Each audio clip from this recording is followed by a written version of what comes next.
I was at the Dollar Tree store today and saw this USB car charger for $1. Because if you have a Dollar Tree store around you, you know the maximum price of anything inside would be $1 each. So, thought I'd bring it home, tear it down, see what it's all about. So, the output voltage would be 5 volts maximum. It says that it goes up to 1 amp. What's interesting is the small print, which I don't know if I can focus on too clearly. Yeah, there you go. DC 12 volt plus minus 5%, max 1 amp or 12 watts. Of course, when your car is running, to charge the battery, the alternator puts out a higher voltage, and it can go up around 14 volts.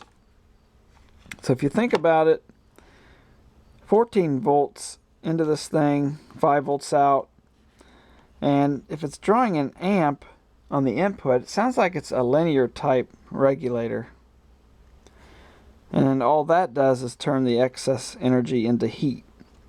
So 14 minus 9 is 9 volts. 9 volts at 1 amp is 9 watts.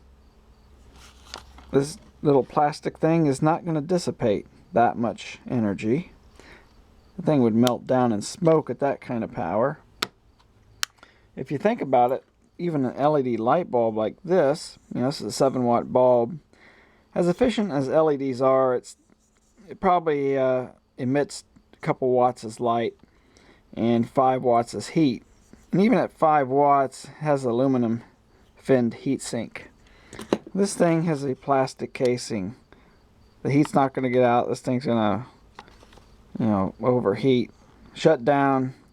Depending on what's inside of it, it might have a protection circuit for $1, who knows.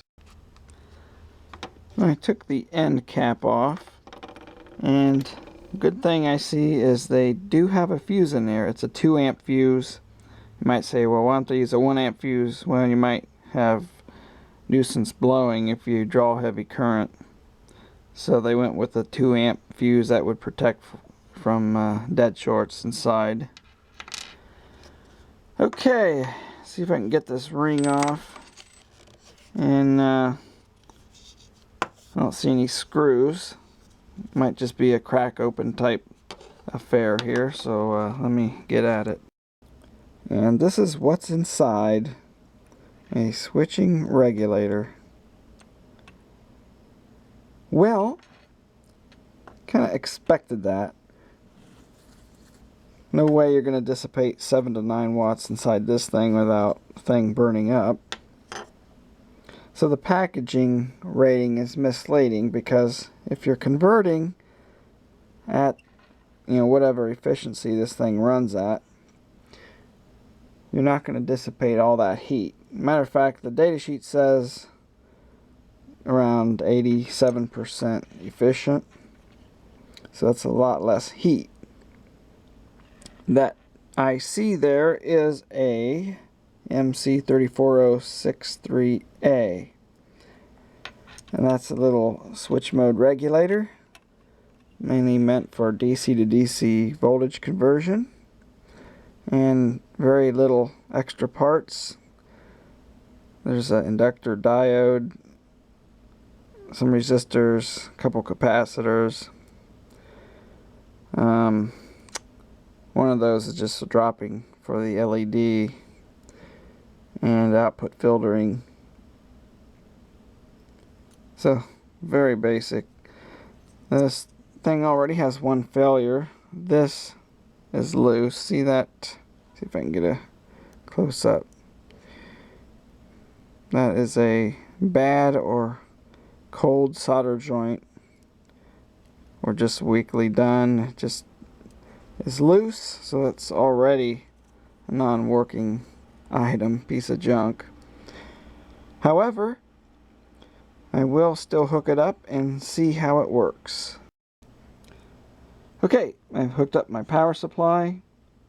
I have it set to maximum voltage of 15. It's actually 15.5. So we are driving it a bit hard on the voltage. And I connected a load to it, and it's this 10 ohm resistor. I measured the voltage on the board at the output, and it's 5.2 volts unloaded and 5.2 with this 10 ohm load. The voltage at the load is 4.8 because of the thin wires in this USB cable drops the voltage somewhat. So you know, if you take 4.8 volts divided by 10 ohms, Ohm's law, you get 0.48 amps. So if I use my calculator here, this is a vintage VFD calculator. So I'll put in 4.8 and multiply that by 0.48. So we're dissipating 2.3 watts in the load.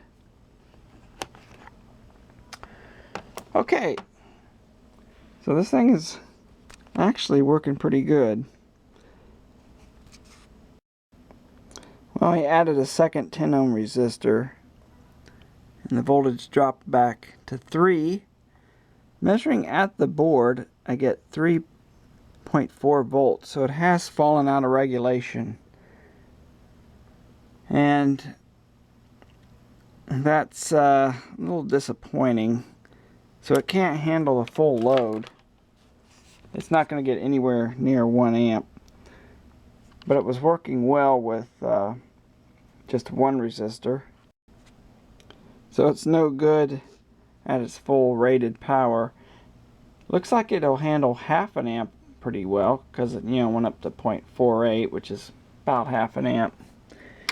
So let's see how the voltage dropout is. So at the resistor we're 4.8 volts, and I'll just turn this down.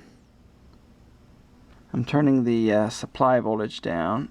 Switch over to voltage there. It's holding, starting to fall out a little bit. Really, it's dropping out seriously. Let me go back up to the point where it's steady. Right in this area, it's staying pretty good. So it's dropping out. I hate that meter. It's not real accurate. I'm going to put my meter on it here and see what its actual voltage is. So it runs down to 9 volts before it drops out of regulation. And normal auto, it's better to go down to 8 volts, but I guess 9 is okay. Well, the circuit does work. It doesn't handle its rated power, so that's a failure. It had this solder joint failure. It's $1. You can't expect much for your money. So that's it. I gotta give it a thumbs down. It's not really a good product. Thanks for watching.